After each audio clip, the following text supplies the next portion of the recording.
नमस्कार दोस्तों, मैं हूं दिनेश की वोरा। स्वागत है आपका न्यूज टाइम एसएस न्यूज के इस मंच पर। आजादी के 76 वर्ष, क्या खोया क्या पाया, पार्ट 5।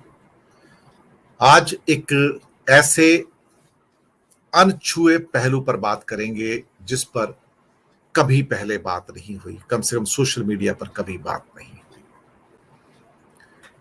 बात करना जरूरी है।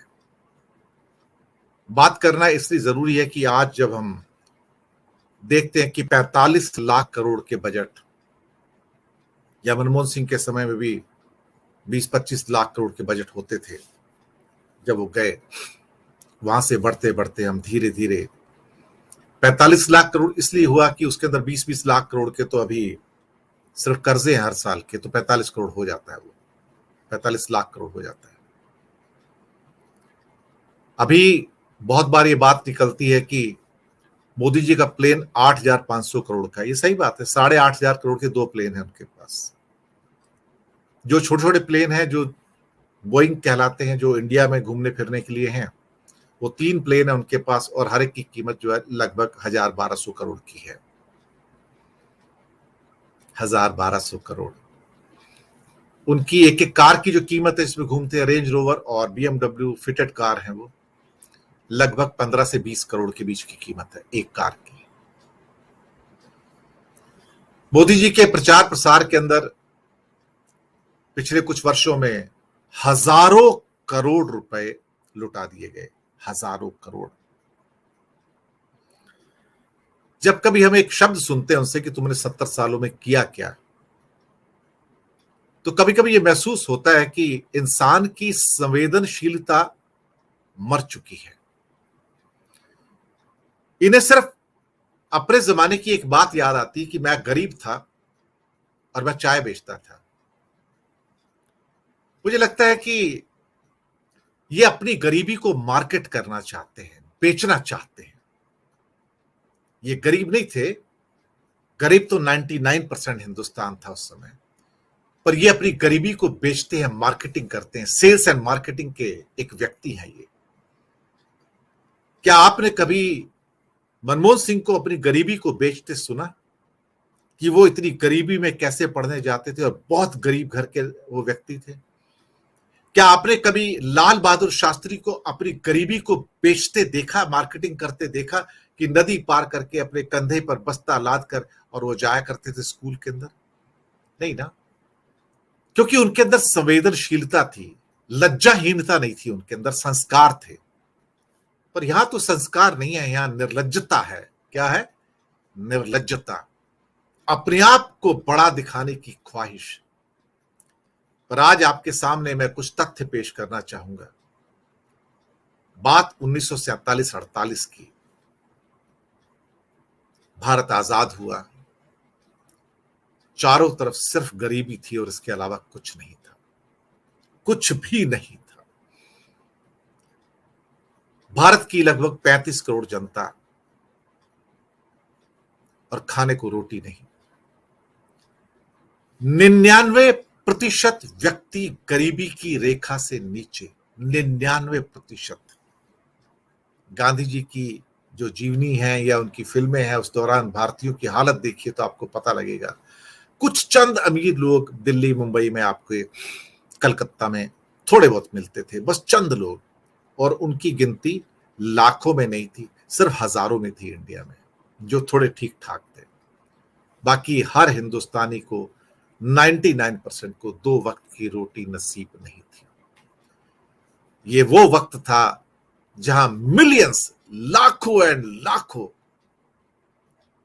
रिफ्यूजीज, शरणार्थी पाकिस्तान से और बांग्लादेश, जो पहले ईस्ट पाकिस्तान था, वहां से आए थे। सड़कों पर रहे, घर नहीं था, छत नहीं थी, शौचालय नहीं थे, पानी नहीं था, पैसा नहीं था, कुछ तो नहीं था। सड़कों पर बैठकर किसी ने सब्जी बेची, किसी ने फल बेचा, किसी ने कपड़ा बेचा, किसी ने चूड़ियां बेची, किसी ने कुछ और सामान बना के अपना खाने पीने का कढ़ाई के अंदर वही सड़क के ऊपर बेचा, ताकि जीवन यापन कर सके। लेकिन उन्होंने अपनी चीजों को मार्केट नहीं किया। मोदी जी कोई रिफ्यूजी नहीं थे, वो पाकिस्तान से रिफ्यूजी बन के नहीं आए थे, उनके पास रहने के लिए गुजरात में अपना घर था और उनकी हालत कम से कम उन लोगों से बेहतर थी जो बेचारे रिफ्यूजी बन के आए और अगले 20 साल तक संघर्ष करते रहे सड़कों पर, कच्ची झोपड़पट्टियों में, कहीं भी पूरे हिंदुस्तान के अंदर। लेकिन इन्हें गरीबी मार्केट करने का शौक है। आप सोचिए, उस वक्त एक महामानव जिसका नाम पंडित जवाहरलाल नेहरू था, जिसके हाथ में सत्ता थी, उसने हमें क्या दिया। लेकिन बात करूंगा आज भारत का बजट कितना था। आपको बताना जरूरी है कि जब 45 लाख करोड़ के ऊपर जो बजट आते हैं, जिसमें भारत सरकार इतराती है, बड़ी बातें करती है, और राज्य सरकारों के बजट अलग से आते हैं, वो भी 25-30 लाख करोड़ के हो जाते हैं, तो 75 लाख करोड़ के बजट हो जाते हैं भारत के सारे। उस समय पूरे भारत में क्या स्थिति थी, आप सुनेंगे तो आप कांप जाएंगे, कांप जाएंगे, मैं आपको बताऊं। चलिए आपको चार्ट दिखाता हूं आज मैं, जिसके द्वारा आपको पता लगेगा कि भारत के बजट कितने थे, भारत के अंदर बजट कितने थे, वो अब मैं आपको बताने जा रहा हूं। राज्य सरकारों के पास कुछ नहीं था, राज्य तो ढंग से बन भी नहीं पाए थे, कईयों के तो लड़ाई चल रही थी, जामनगर नहीं आया था, हैदराबाद भी नहीं आया था, बाकी कई जगह लड़ाइयां चल रही थी। राज्यों के पास तो कुछ था ही नहीं, और राज्यों की शेप भी ढंग से अभी बनी नहीं थी उस समय। तो हमारा बजट कितना था एक्चुअली, थोड़ा सा लगता है अक्षर आगे पीछे हो रहे हैं, तो मैं उनको ठीक पढ़ दूंगा आपके लिए। 1947-48 आधा वक्त निकल गया था, अगस्त में हम आजाद हुए थे, तो उसमें अप्रैल मई जून जुलाई के महीने छोड़ दो, सिर्फ 178 करोड़ का बजट था भारत का। 1948 में 48-49 का बजट 256 करोड़ का था। उसके बाद 1949-50 का बजट 307 करोड़ का था। 1950-51 का बजट 322 करोड़ का था। 1951-52 का बजट 375 करोड़ का था। 1952-53 का बजट 406 करोड़ का था। 1953-54 का बजट 437 करोड़ का था। 1954-55 का बजट 451 करोड़ का था। यहाँ पे अक्षर मिल गए तो मैंने सेपरेट पढ़ के बताए हैं। 55-56 में 498 करोड़, 56-57 में 543 करोड़, 57-58 में 636 करोड़, 58-59 में 763 करोड़, 59-60 में 757 करोड़, 61-62 में 962 करोड़, 62-63 में 1023 करोड़, और 63-64 के अंदर जहां नेहरू जी की मृत्यु होती है 1585 करोड़। हम तो 1963 तक सिर्फ 1000 के बजट के नीचे नीचे ही घूम रहे थे। सवाल उठने जरूरी है।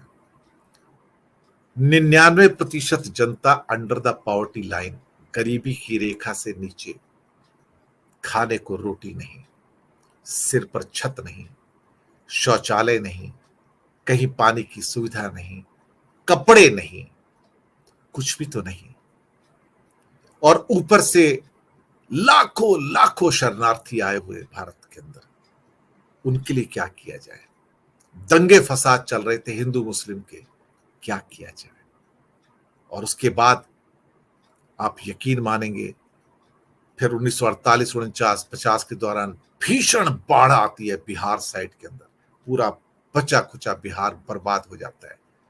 कुछ नहीं था, लोग मर गए, हजारों की मौत होती है। और उस समय भारत की कैबिनेट में कौन थे? शायद इनसे ज्यादा ईमानदार और सच्चे व्यक्ति आपको नहीं मिलेंगे। पंडित नेहरू तो थे, सरदार पटेल थे, गोविंद वल्लभ पंत थे, राजकुमारी अमृत कौर थी, जयपाल मुंडा था, इसके साथ में लाल बहादुर शास्त्री और मोरारजी देसाई भी बीच में फिर आने जुड़ने शुरू हो गए थे। राजकुमारी अमृत कौर थी। षणमुखम चट्टी फाइनेंस मिनिस्टर के रूप में आए थे।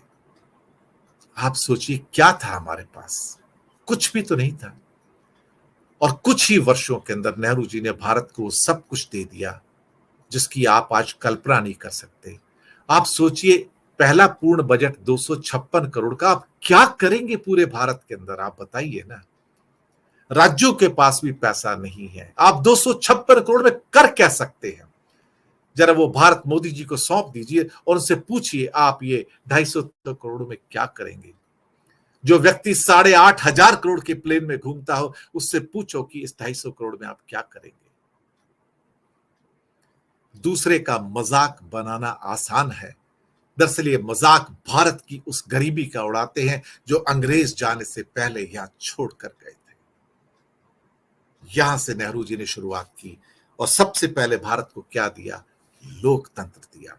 उस लोकतंत्र की बदौलत एक नरेंद्र मोदी जैसा व्यक्ति प्रधानमंत्री बन पाता है। ये उसकी शक्ति थी, वरना उस समय ही अगर तानाशाही होती तो नरेंद्र मोदी जैसा आदमी अभी भी किसी स्टेशन पर चाय बेच रहा होता था और कुछ नहीं कर रहा होता था। लेकिन लोकतंत्र ने वो शक्ति दी और वो लोकतंत्र देने वाले कौन थे? पंडित नेहरू थे। महात्मा गांधी का निधन देखा दक्षिण पंथियों के हाथों, हत्यारा गोडसे। हमारे पास संविधान नहीं था, सबसे पहले संविधान दिया 1950 26 जनवरी को बाबा साहब के थ्रू। हमारे पास इलेक्शन कमीशन नहीं था, इलेक्शन कमीशन दिया। कंट्रोलर एंड ऑडिटर जनरल दिया, भारत का सुप्रीम कोर्ट दिया, भारत के हाई कोर्ट्स दिए। भारत के अंदर जब एक भी हॉस्पिटल नहीं था तो 1950 के अर्ली दशक के अंदर राजकुमारी अमृत कौर जो कि भारत की हेल्थ मिनिस्टर थी, उन्हें पता लगा, हमारी एम्बेसी नहीं थी न्यूजीलैंड के अंदर, उन्हें पता लगा कि न्यूजीलैंड वाले कुछ मदद कर सकते हैं अस्पताल खोलने में। तो ऑस्ट्रेलिया के अंदर अपनी एम्बेसी को वहां पर संपर्क किया गया कि आप कोशिश कीजिए बात करने का और क्या कुछ मदद मिल सकती है क्या हमको? हमारे पास तो कुछ भी नहीं है, पैसे भी नहीं है, दवाइयां नहीं है, डॉक्टर नहीं है, कुछ नहीं है हमारे पास। क्या करेंगे 300 करोड़ के बजट के अंदर, 325 करोड़ के बजट में क्या करेंगे? और 1954-55 तक, पहले 8 साल तक जो हमारा, बल्कि कहा जाए तो हमारा 56-57 तक 10 साल तक हमारा बजट 500 करोड़ से नीचे था। आप सोचिए हम क्या कर सकते थे? हमारे पास कोई साधन ही नहीं थे, हम तो सबसे गरीब देश थे दुनिया के। लेकिन उस समय अबुल कलाम आजाद को अमेरिका भेजा, जाओ MIT को स्टडी करके आओ, हार्वर्ड को स्टडी करके आओ, कुछ यहां खोलेंगे भारत में। और 1956 में पहला IIT खड़गपुर में खोल दिया, 1960-61 में बंबई में दूसरा IIT खोल दिया, 1960-61 में अहमदाबाद में इंडियन इंस्टीट्यूट ऑफ मैनेजमेंट खोल दिया। उसी दौरान में भारत में साइंटिफिक इंस्टीट्यूट्स भी खुले, Tata institute of fundamental research भी खोल के दिया, इंडियन स्पेस रिसर्च ऑर्गेनाइजेशन का अर्ली पार्ट भी नेहरू जी ने खोल के दिया। बड़े वैज्ञानिक Bhabha atomic research centre Pandit Nehru ने खोला। भारत के अंदर 4 बड़े स्टील के कारखाने नेहरू जी ने खोले। इसमें टाटा स्टील तो पहले से था, उसके बाद बोकारो का स्टील प्लांट आता है, राउरकेला का स्टील प्लांट आता है, भिलाई का स्टील प्लांट आता है। और उन देशों से, जर्मनी से और ब्रिटेन से और खास तौर से रूस से मदद ली गई उन प्लांट्स के लिए, अलग अलग टेक्नोलॉजी ली गई। ललित कला एकेडमी की स्थापना हुई, संगीत कला एकेडमी की स्थापना हुई, साहित्य कला एकेडमी की स्थापना हुई, भाखड़ा नंगल डैम बनाया। आप सोचिए, खादी विलेज इंडस्ट्री कमीशन बनाया ताकि भारत में खादी को और लोकल लेवल पे लोगों को एम्प्लॉयमेंट मिले, उसको बढ़ावा दिया। सब कुछ तो दिया। जब भारत के पास जब विभाजन हुआ था तो एयरफोर्स और आर्मी के नाम पर कुछ नहीं था, कुछ भी नहीं था, छोटे मोटे टूटे फूटे कुछ प्लेन थे। लेकिन वहां से लेकर निर्माण किया, उसको आगे बढ़ाया, कहीं ना कहीं सशक्त बनाया, क्योंकि 62 आते आते हमारे पास कुछ था ही नहीं डिफेंस के मामले में। 1962 के अंदर बजट क्या था हमारा? 61-62 में मुश्किल से 700-800 करोड़ का बजट था। क्या खर्च करते, क्या प्रायोरिटी होनी चाहिए थी? गरीबी हटाएं, 99% की गरीबी है, स्कूल्स नहीं है, कॉलेजेस नहीं है, केंद्रीय विद्यालय उन्होंने शुरू किए सारे के सारे, कई सैनिक स्कूल भी उन्होंने स्टार्ट किए। आप बताइए, सब कुछ तो दिया, chemical institute the, physical institute the, council of scientific industrial research दिया, सब कुछ दिया, वैज्ञानिक सोच थी, इसलिए तो सब कुछ दिया। लेकिन आजकल के सत्ताधीशों को समझ कितनी है कि वो जब मजाक बनाते हैं कि 250-300 करोड़ के बजट में आपने 70 साल में किया क्या है, तो जिन लोगों को भारत की समझ ना हो और संवेदनहीनता हो तो भारत का उपहास ही तो उड़ाएंगे अल्टीमेटली, और क्या करेंगे। दरअसल जो आरएसएस के जितने जो निकले हुए लोग हैं वो तो देश के दुश्मन है, देखा जाए तो ये वास्तव में देशद्रोही है। मैं आपको बताऊं, जो राहुल ने कहा कि ये देशद्रोही है, सही कहा कि वो भारत माता के हत्यारे हैं, बिल्कुल सही कहा राहुल गांधी ने। भारत के बजट्स क्या थे, स्टेट गवर्नमेंट के पास कुछ था ही नहीं। स्टेट्स को भी पैसा देना है, रेलवे को भी डेवलप करना है, पोस्ट एंड टेलीग्राफ को भी सिस्टम डेवलप करना था, डाकखाने पहुंचाने थे, कुछ ट्रांसपोर्ट का बंदोबस्त करना था, कुछ ट्रेनें चलानी थी आम आदमियों के लिए, कुछ भी तो नहीं था। खाने को रोटी नहीं थी। ग्रीन रेवोल्यूशन स्टार्ट किया, अन्न का उत्पादन बढ़ सके। किसने स्टार्ट किया? पंडित जी ने स्टार्ट किया। इंडियन इंस्टीट्यूट ऑफ साइंस की स्थापना होती है। आप सोचिए ना, भाभा एटॉमिक रिसर्च सेंटर हो या फिर आपका क्या कहते हैं इसरो हो, आईआईटीज हो, आईएम्स हो, और ये कहते हैं इन्होंने किया क्या है। एक्चुअली भारत की सारा जो फ्रेमवर्क है, इंस्टीट्यूशनल फ्रेमवर्क है, वो पंडित जी ने तो दिया है। पंडित जी विनाश भी तो कर सकते थे ना, वहां पर कुछ ना देते, तानाशाही चलाते, जैसे पाकिस्तान में हुआ, और कोई इंस्टीट्यूशन नहीं बन पाई और पाकिस्तान का विनाश हो गया। तो पंडित जी को तो आभार व्यक्त करना चाहिए। हाँ, उनसे गलती हुई ना, 1962 में गलती हुई उनकी, लेकिन कश्मीर में मैं उनकी गलती नहीं मानता, क्योंकि कश्मीर का मसला अलग था। पर ये नहीं समझेंगे ना। दरअसल जो आज के सत्ताधीश हैं उनमें सोचने की शक्ति नहीं है, विचार करने की शक्ति नहीं है। ये सोच विहीन लोग हैं, संस्कार विहीन है, मर्यादा विहीन है, मूल्य विहीन है, नैतिकता विहीन है।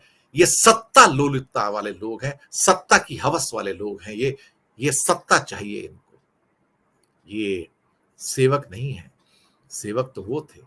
पंडित नेहरू ने कब दिन में 5 बार अपनी ड्रेस बदली, 8 बार ड्रेस बदली? कभी भी नहीं बदली। और इंटेलेक्चुअल थे, बड़ी बड़ी किताबें लिखी हैं। ये वो शख्स थे जिन्होंने एक बिना राजनीति वाले लोग जो शख्स थे, डॉक्टर राधाकृष्णन, एकेडमिक थे, इंटेलेक्चुअल थे, उनको उपराष्ट्रपति बनाया और बाद में उनको राष्ट्रपति भी बनाया। सोचिए ना, कभी कभी ऐसे व्यक्ति को जो कि राजनीतिज्ञ नहीं था, उसको कहां से कहां पहुंचाया। और ये कहते हैं कि उस टाइम इन्होंने किया क्या? भ्रष्टाचार था। क्या सरदार पटेल भ्रष्ट थे? क्या राजकुमारी अमृत कौर भ्रष्ट थी? क्या पंडित नेहरू भ्रष्ट थे? क्या राजकुमारी अमृत कौर भ्रष्ट थी? क्या गोविंद वल्लभ पंत भ्रष्ट थे? क्या मोरारजी देसाई भ्रष्ट थे? क्या लाल बहादुर शास्त्री भ्रष्ट थे? क्या जगजीवन राम भ्रष्ट थे? क्या कृपलानी भ्रष्ट थे? जयपाल मुंडा भ्रष्ट थे? समझ ही नहीं ना भारत की। तो आप इनसे पूछ लीजिए सारी की सारी जमात को कि भारत की पहली कैबिनेट क्या थी, इन्हें नहीं पता किसी को।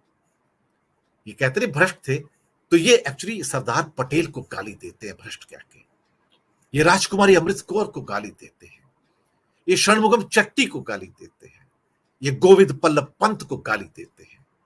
ये संस्कार विहीन, संस्कृति विहीन लोग, अनपढ़ जाहिल लोग, ये क्या समझे कि पहली कैबिनेट क्या थी और कितनी ईमानदारी थी उनके अंदर। बेईमानी का एक लेश मात्र अंश नहीं था कहीं पर भी। ये पहली कैबिनेट थी और बाद में पूरी की पूरी कैबिनेट ऐसे ही चलती रही, कहीं कोई बेईमानी नहीं थी। इन लोगों ने भारत को बसाया और बनाया। पर ये मूर्ख क्या समझेंगे भला? मूर्खों को क्या समझ आता है कि 70 सालों में क्या हुआ? 70 सालों में कुछ हुआ तभी तो आप प्रधानमंत्री बने हो मोदी जी, अदरवाइज कहीं चाय बेच रहे होते थे किसी स्टेशन के ऊपर, अगर तानाशाही होती थी तो। पर आपके दिमाग में तो शुक्रिया वर्ड तो लिखा नहीं ना, आप किसी के थैंकफुल नहीं हो सकते, क्योंकि अहंकार ने आपको जकड़ा हुआ है। और राहुल गांधी ने कल सही कहा कि अहंकार का अंत वैसे ही होता है जैसे रावण का हुआ, अहंकार का अंत वैसे ही होगा जैसे कि मेघनाथ और कुंभकर्ण का हुआ, पाप का अंत भी ऐसे ही होता है। सही कहा कि आप भारत के हत्यारे हैं, भारत माता के हत्यारे हैं और देशद्रोही हैं आप। सही कहा, बिल्कुल यही तो राहुल गांधी हैं, सच बोल रहे हैं। आप खुद बताइए, अब ये बजट्स क्या थे अल्टीमेटली, हमारे पास था क्या अल्टीमेटली, कुछ तो नहीं था, तो भी इतना कुछ बनाकर दे के गए, तो भी भारत की सेवा करके गए। कृतज्ञता दिखाने की बजाय हम उनको चप्पल और जूते मारते हैं, प्रतिदिन मारते हैं उठाकर, क्योंकि हमारे कोई संस्कार नहीं है ना, ये संस्कार विहीन लोग हैं, इनसे उम्मीद मत कीजिए, ये पत्थर हैं, ये संवेदनहीन है। बस इससे ज्यादा कुछ नहीं करूंगा। शुक्रिया आपका हमारे साथ बने रहने के लिए। न्यूज टाइम एसटीएस न्यूज को सब्सक्राइब कीजिएगा। हमारे पास भी साधन और संसाधन नहीं है, सच है, साहस है, हमारी मदद कर सकते हैं, छोटी छोटी आर्थिक मदद कर सकते हैं न्यूज टाइम की मेंबरशिप लेके माइक्रो अमाउंट पर, या फिर आप नीचे सुपर स्टिकर डॉलर का साइन दिया उसके द्वारा। यहां से भी असुविधा अगर आपको हो तो नीचे डिस्क्रिप्शन के अंदर यूपीआई नंबर और बैंक अकाउंट नंबर भी दिया हुआ है, उसके द्वारा हमारी आप मदद कर सकते हैं। धन्यवाद आप सबका, शुक्रिया, बने रहिएगा हमारे साथ, और हाँ, फीडबैक जरूर दीजिएगा।